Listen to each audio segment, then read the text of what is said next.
U.S. law enforcement agencies announced the largest seizure of Chinese-produced precursor chemicals for illegal drugs bound for the U.S. on September 3rd. U.S. Attorney Jeanine Pirro said, "This is the largest seizure of precursor chemicals used to manufacture methamphetamine in U.S. history."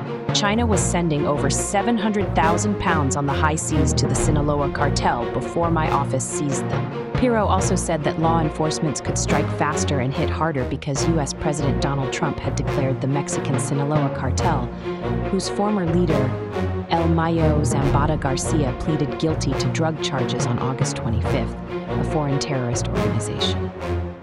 The precursor chemicals could have been used to produce nearly 190,000 kilos of the highly addictive synthetic drug methamphetamine, worth about $569 million. Acting Director of Immigration and Customs Enforcement, Todd Lyons, told reporters that the chemicals were seized in Operation Hydra, which continues to be a tremendous success to combat drug trafficking in the U.S. CDC reported that, in 2023, 105,007 drug overdose deaths occurred, resulting in an age-adjusted rate of 31.3 deaths per 100,000 standard population. In 2024, the U.S. Select Committee on the Chinese Communist Party, CCP, investigated and reported about CCP's role in incentivizing PRC, or Chinese companies, to produce synthetic drugs for sales in the U.S.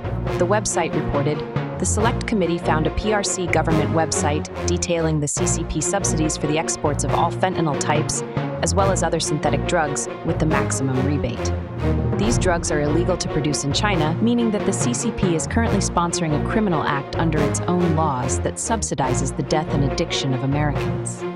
The Select Committee also reported that CCP owns precursor chemical companies that produce and sell the chemicals in the U.S., killing Americans. The CCP promotes rampant drug trafficking overseas on its e-commerce and corporate websites. The Select Committee reviewed 7 e-commerce websites in China in 2014 and found over 31,000 instances of Chinese companies selling illegal drugs with guarantees to bypass customs and accepting payment in cryptocurrencies that are fully banned in China.